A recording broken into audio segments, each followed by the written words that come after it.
Bismillahirrahmanirrahim.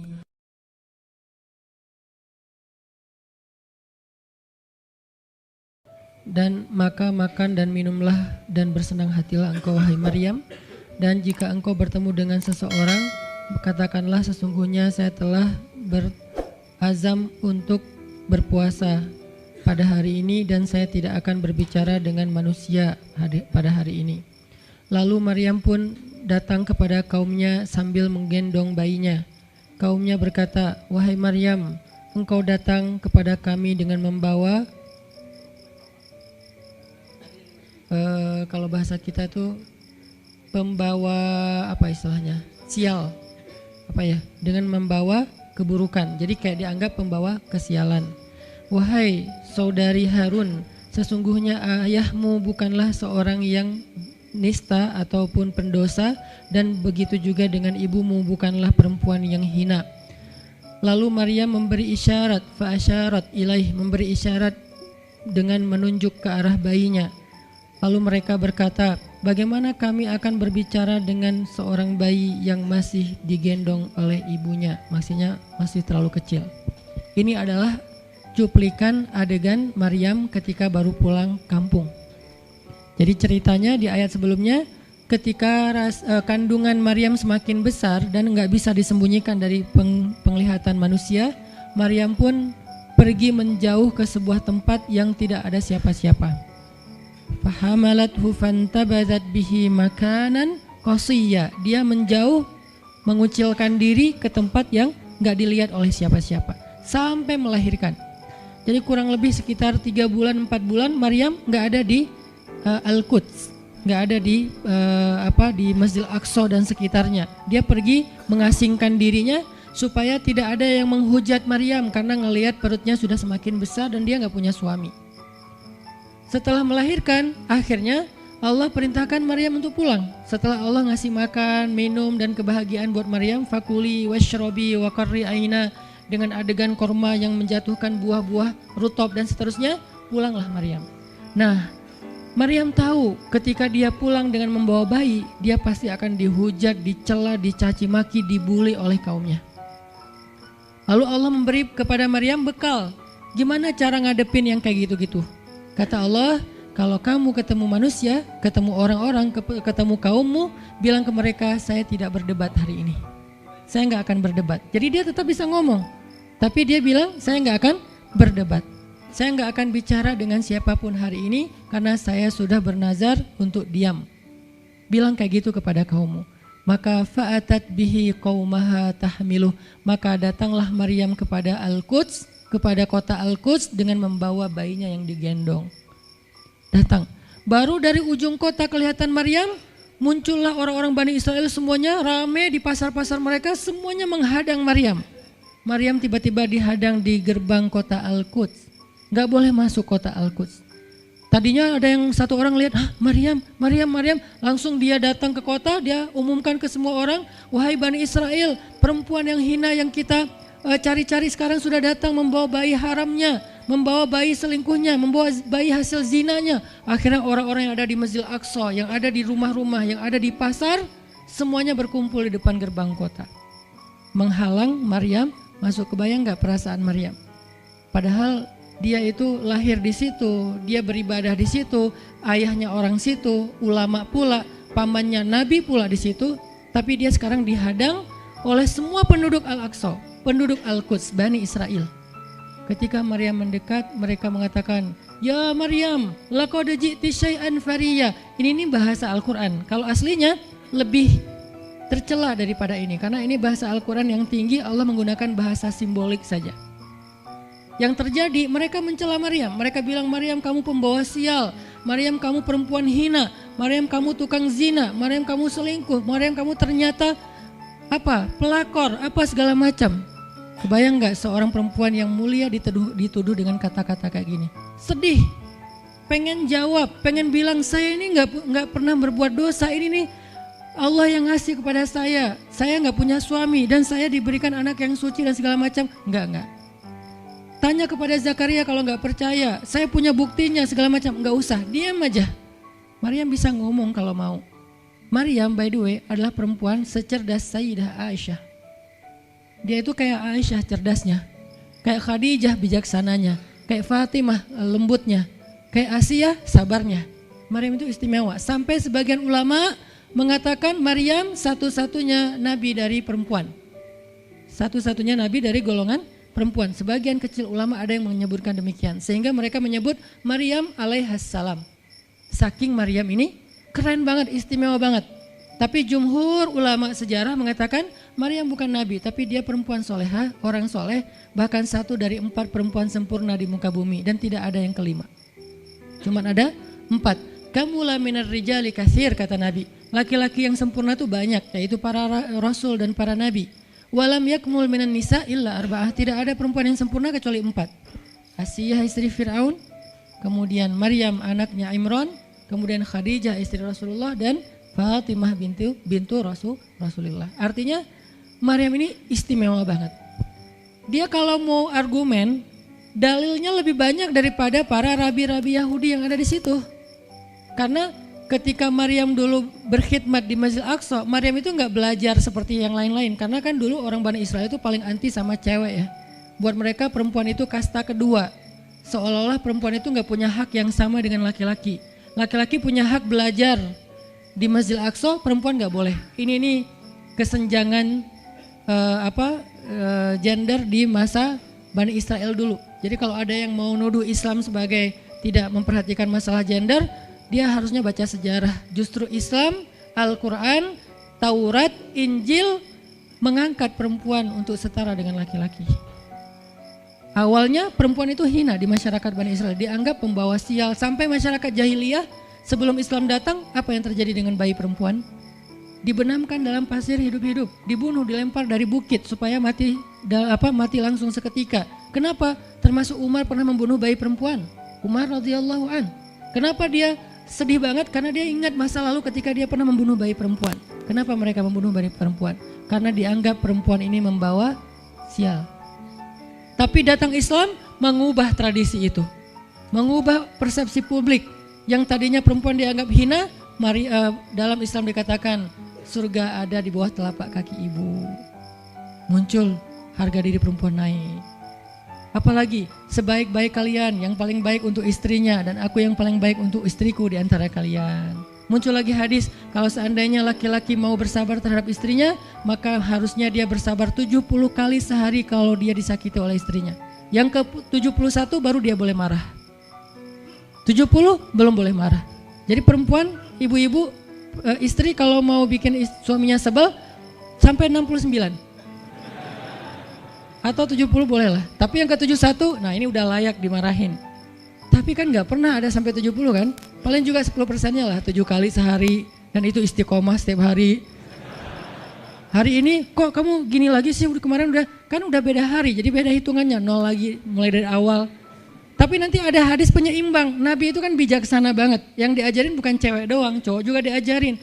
Ketika hadisnya supaya memuliakan perempuan ada, nanti ada lagi hadis laki-laki. Seandainya seorang perempuan menjilat luka dan darah dan nanah di tubuh suaminya, itu belum bisa membayar satu saja kebaikan suami kepada dia. Jadi menjilat lukanya aja belum bisa bayar kebaikan, terus ngapain marah-marah coba. Sehingga dua-duanya ada nasihat untuk suami. Kalau istrinya lagi ngambek, namanya juga lagi sedih, ya udah kamu sabar aja 70 kali. Untuk istri jangan ngambek, karena kalau kalian berbuat baik aja belum bisa bayar kebaikan mereka. Terus gimana dong Ustadz? Ya udah, sekarang solusinya adalah sama-sama mengambil sisi baiknya. Kayak gitu nasihat Nabi. Makanya saya agak kurang setuju kalau khutbah Jumat itu memakai hadis menjilat darah dan nanah, karena yang dengar suami. Wah bener nih khutbah Jumat, saya senang banget khutbah Jumat hari ini. Pulang-pulang, mah tadi khutbah Jumat keren banget. Nih mah, saya kebenaran aku catat. Nih mah, gak bisa. Kalau khutbah Jumat pakailah hadis sabar 70 kali. Menasihati suami. Kalau majelis taklimnya ibu-ibu, masalah tadi seandainya saya boleh menyuruh manusia sujud kepada manusia, saya suruh sujud istri kepada suami. Masing-masing ada hadisnya, jangan disilang. Ini gak bijak dalam ceramah, karena harusnya memberi nasihat yang bisa memperbaiki, bukan menambah tuntutan baru. Wah benar nih kalau suami saya dengar, untung harusnya suami saya datang, Ustadz boleh nggak acara selamatan di rumah saya nanti temanya ini gitu. Kalau perlu ngundang Ustadz yang dia kenal, request dulu untuk ngemojokin pasangan, ini nggak bijak. Balik lagi ke cerita tadi, Maryam tuh pintar banget, cerdas banget. Dari kecil dia udah hafal Taurat. Ibarat anak sekarang hafal Quran. Dan lebih sulit ngafal Taurat daripada Quran. Kenapa? Karena bahasa Al-Quran itu sastra banget. Jadi ngafalnya itu kayak ngafal syair. Itu aja udah susah kan? Kebayang gak ngafal Taurat? Lebih sulit lagi tuh. Dan Maryam dari usia di bawah 5 tahun udah khatam Taurat. Udah tahu tafsir Taurat usia 7 tahun. Bahkan saking keren dan pinternya Maryam, kadang-kadang ketika Maryam ngobrolin tentang Taurat sama Zakaria, itu Zakaria sampai geleng-geleng kepala. Maryam, gitu maksudnya? Sampai nanya ke Maryam. Gitu om maksudnya. Maryam ngomongnya ke Zakaria udah kayak ngajar gitu. Saking pinternya Maryam. Jadi hadis-hadis Zakaria Maryam hafal. Kan para anbiya tuh punya hadis kan? Hadis Zakaria dihafal oleh Maryam. Tauratnya Musa dihafal oleh Maryam. Kebijaksanaan para nabi dihafal oleh Maryam. Dia dari usia 10 tahun itu udah jadi ulama besar Maryam. Artinya kalau misalnya orang mau berargumen dengan Maryam, dia punya banyak bahan. Dia punya banyak narasi. Dia lagian Maryam itu pintar ngomong. Tapi Maryam diam. Jadi kalau kita ngerasa pintar ngomong, pintar komen, pintar apa, tetap aja kita punya alasan harusnya kita diam. Karena Maryam yang lebih daripada kita ternyata juga diam. Akhirnya Maryam diam. Dikatakan ya ukhta Harun. Diingatkan lagi dengan kemuliaan keluarga Imran. Ya ukhta Harun ma'akana abuki imra'asau. Wa ma kanat ummuki baghiyya. Ayah kamu itu Imran loh Maryam, kamu enggak malu punya bayi di luar pernikahan sementara keluarga kalian itu keluarga baik-baik. Apa kamu tega menyakiti ayahmu, mencoreng nama besar dan nama baik keluarga besarmu dan seterusnya. Maryam makin luar biasa, panas banget, sedih banget. Dan Maryam itu yang lebih berat lagi teman-teman. Mungkin kalau kita digituin agak kebal ya. Terutama cowok lah. Cowok kalau digituin agak kebal karena emang kurang berperasaan sih kalau cowok ya. Coba lihat dari angle cewek. Cewek itu lebih peka loh dari kita. Kita mah mungkin lebih mudah lah diam. Diomelin, diam aja. Karena kita kan orangnya agak santuy gitu kan. Kalau cewek itu gak bisa gitu. Makanya lihat angle ini dari angle cewek. Kalau tadi Zakaria, sekarang Maryam. Dan Maryam lebih peka daripada semua cewek yang ada di muka bumi. Lebih perasa lagi daripada perempuan yang ada di muka bumi. Sangat-sangat pemalu. Saking pemalunya ketemu cowok keren, ta'awuz coba. Cewek itu perasaannya lebih dalam daripada kita. Jadi kalau misalnya cewek-cewek, Maryam tuh gak punya, ketemu cowok keren aja dia ta'awuz. Siapa cowok keren yang ditemui Maryam? Jibril. Gabriel loh yang ditemuin. Dan waktu itu Jibril menjelma. Apa? Fatamassalaha basyaron sawiyya. Jibril menjelma sebagai basyaron sawiyya. Allah yang ngomong tuh, cowok keren. Allah yang bilang keren. Kalau kita merasa udah paling keren, menurut Allah biasa-biasa aja. Karena Allah pernah menciptakan Yusuf, Allah pernah menciptakan Muhammad, Allah pernah menciptakan Yahya. Kita merasa paling keren, Allah pernah menciptakan Sarah, perempuan paling keren juga, Aisyah, Fatimah. Jadi buat kita kayak udah kegeeran paling keren se-Bandung gitu kan ya. Menurut Allah mah biasa. Kalau Jibril, Allah sendiri yang bilang dia tuh emang keren. Jibril emang bukan malaikat, tapi kalau ketemu manusia, kecuali para nabi, Jibril itu menjelma sebagai manusia. Supaya tidak terlihat wujud aslinya. Karena gak kuat orang ngelihat wujud aslinya Jibril. Nabi Muhammad aja pertama ngelihat Jibril dengan wujud aslinya pas di Gua Hiro itu lari tuh. Takut, saking ngerinya Jibril tuh. Jangankan manusia, malaikat aja segan sama Jibril. Jibril lewat, malaikat gak berani malaikat. Kenapa saya bilang kok disegani? Allah yang bilang di Al-Quran, dia itu malaikat yang disegani. Dzu mirratin. Dzu mirrah kalau bahasa kita, malaikat yang sangat berwibawa. Sehingga di antara malaikat aja gak ada yang sembarangan bicara sama Jibril. Mau bicara sama Jibril kayak, aduh segan malu gitu malaikat, cuman gak pakai itu mah Sunda ya. Pokoknya malaikat mah gak berani ngomong sama Jibril saking segannya. Kenapa? Gagah banget wujud aslinya. Ketika dia membentangkan sayapnya, itu sayap menutupi timur dan barat. Jadi matahari, bulan, bintang udah gak kelihatan. Yang kelihatan cuma Jibril dengan keagungannya. Itu belum Allah ya, baru ciptaan Allah. Jibril salah satu makhluk Allah yang paling agung. Sehingga saking kerennya Jibril, Allah nggak menyebutnya dengan nama malaikat, padahal golongannya malaikat, tapi Allah menyebutnya dengan Ruhul Quds, Roh Kudus, yaitu Jibril. Nah, ketika ketemu dengan Maryam, Jibril bermisal itu menjelma sebagai basyaran sawiyah, cowok keren banget. Saking kerennya Jibril, Umar aja terkesima ngeliat Jibril. Pernah Jibril datang ngajarin iman, Islam, ihsan kepada Nabi Muhammad, dan Umar ngeliat Jibril terkesima, nggak bisa ngomong, diam aja, benar-benar speechless banget nih Umar. Jibril udah pulang, baru Nabi nanya, Umar tahu nggak itu siapa? Hah, apa Rasul? Gitu. Saking masih kayak terkesima, apa Rasul? Tahu nggak barusan siapa? Siapa ya Rasulullah? Saya nggak kenal orang itu, kok keren banget. Kata Rasul, itulah Jibril. Masya Allah, itu Jibril. Ya Alhamdulillah bisa ngeliat Jibril langsung, tahu gitu tadi. Gitu ya. Kalau bahasa kita mah udah langsung pengen foto-foto kan sama Jibril. Kebayang nggak cowok sekarang lihat Jibril? Baru lihat apa artis Korea aja kita udah kayak gimana kan, BTS atau apa, udah segala macam, udah guling-guling, udah gigit jari. Baru BTS doang. Kadang-kadang nggak ngelihat BTS langsung, cuma lihat di TV doang udah aku nggak bisa gini, aku nggak bisa gitu kan ya. Belum ketemu Jibril loh. Jadi nggak ada lah artis sekeren Jibril. Baru Yusuf aja udah pada ngiris tangan, belum malaikat. Sampai ketika cewek-cewek ketemu Yusuf, mereka bilang apa? Ini bukan manusia, ini malaikat. Jadi gantengnya Yusuf tuh bukan ganteng-ganteng apa? Itulah. Ganteng kok hewan gitu kan. Ini ganteng-ganteng malaikat. Belum ada tuh film atau sinetron itu. Yusuf itu ganteng-ganteng ganteng-gantengnya tuh malaikat, levelnya tuh level malaikat. Jadi kalau ada Jibril, ada Yusuf kayak, nih yang mana Yusuf, mana Jibril ya? Keren dua-duanya. Nah Jibril datang ketemu Maryam bukan di atas panggung rame-rame, berdua coba, intimate banget kan? Kalau di atas panggung teriak-teriak nggak keren lah, biasa aja. Ini tuh berdua, private banget, di satu ruang kecil, berdua nggak ada yang tahu. Tiba-tiba Jibril berdiri di depan Maryam, senyum dengan khas senyumnya malaikat yang mematikan gitu. Maryam pas buka mata lagi zikir ngelihat Jibril depan matanya keren banget, langsung Maryam bilang apa? A'udzubillah. Cie, wibawa banget kan Maryam? A'udzubirrahmani minka in kunta taqiyya. Jadi emang elegan sih orang-orang soleh tuh. Dia langsung nunduk, dia bilang A'udzubirrahmani minka in kunta taqiyya. Aku berlindung kepada Allah yang Maha Rahman. Kenapa ngomongnya Rahman? Karena keren. Kalau enggak keren, a'udzubillah. Karena keren, A'udzubirrahman. Tapi masih ta'awuz, cuman pakainya Rahman. Karena Allah tuh maha pengasih yang udah bikin kamu tuh keren. Diksinya luar biasa ya. Maryam gak bilang, A'udzubillahi minasyaitonirrajim. Enggak, ini enggak layak dibilang syaitan, ini terlalu keren. Jadi gak bisa A'udzubillah, A'udzubirrahman. Berarti Maryam tuh pinter. Sampai dia bisa memilih diksi Asmaullahil Husna. Dia nggak pakai diksi Allah, dia pakai diksi Ar-Rahman. Karena yang datang itu wajahnya tuh wajah orang baik, tapi keren.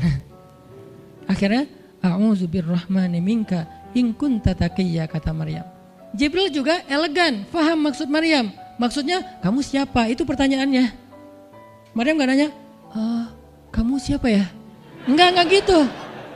Kan gaya culun-culun kayak caper gitu kan. Kamu siapa ya? Aku ada salah sama kamu.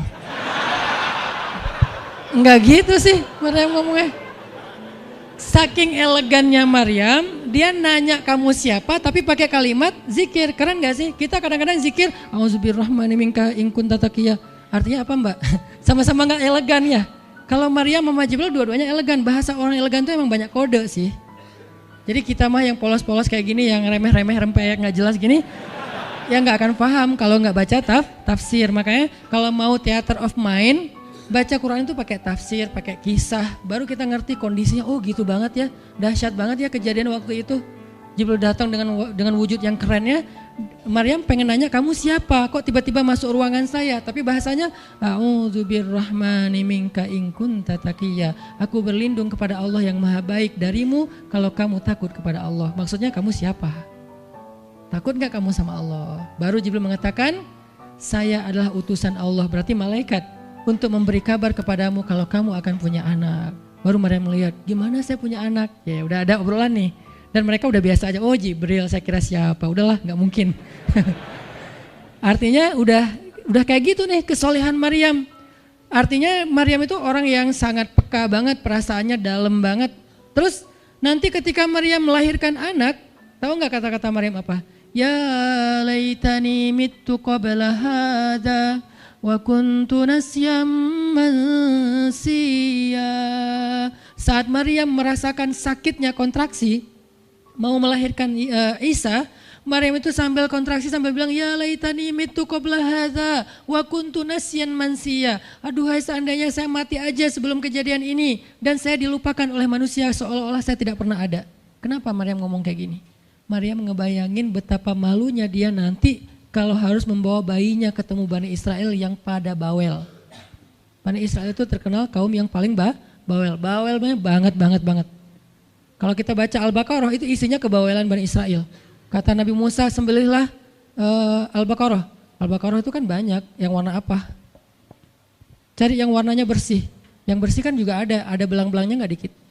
Terus yang beratnya berapa kilo, yang dari mana, dari Bali atau NTB atau dari mana? Bawel banget. Udahlah cari aja seekor sapi, sembelih beres. Tapi nanya lagi, bertele-tele. Itulah Bani Israel. Dan Maryam tahu banget karakter kaumnya.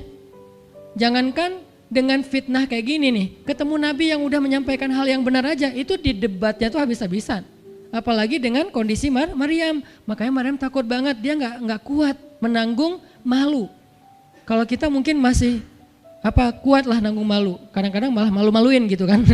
Kalau Maryam nggak kuat nanggung malu, berarti orang yang seperti ini harusnya kan berat banget untuk diam kan, nggak akan kuat diam, harusnya dia ngomong gitu, dia belain diri. Tapi Maryam itu sisi lainnya adalah perempuan yang mukminah, siddiqah, sangat yakin sama Allah. Allah suruh diam, ya udah diam. Gimana pun dihujat, diam. Kata Allah diam. Ya Allah mereka bilang saya itu berzina, diam. Ya Allah bilang ini anak haram, ini anak saya nih, anak yang mulia. Anak yang satu-satunya ketika lahir nggak disentuh setan di antara manusia loh. Satu-satunya manusia ketika lahir nggak disentuh setan. Nabi Muhammad setannya malah diislamkan. Beda, kerannya itu beda. Kalau Isa nggak disentuh setan. Kalau Nabi Muhammad setannya malah masuk Islam. Masing-masing punya keistimewaan lah. Tapi satu-satunya manusia yang lahir nggak disentuh setan cuman Isa. Kita semuanya pernah disentuh. Lahir langsung. Apa sih lo datang-datang ke dunia nggak nambah-nambahin kerjaan gua gitu kan. Kita nih orang biasa, jadi pas lahir tuh udah ada langsung setan bisik-bisik, yuwas bisufi sudurinas, makanya disuruh azan kan, karena kenapa? Biar nggak dibisikin sama setan. Dan kalau bisa suara azan kita harus lebih lembut daripada suara setan, karena setan juga kayak nge-tricky gitu. Saya ibu kamu, anak bayi dinina bobokan sama setan, hiduplah iblis gitu-gitu kan. Jadi kayak di dokter nama setan, iblis itu keren, iblis itu soleh, iblis itu baik. Tapi pakai bahasa nasyid. Lagunya tuh kayak akustik gitu, lembut banget gitu kan.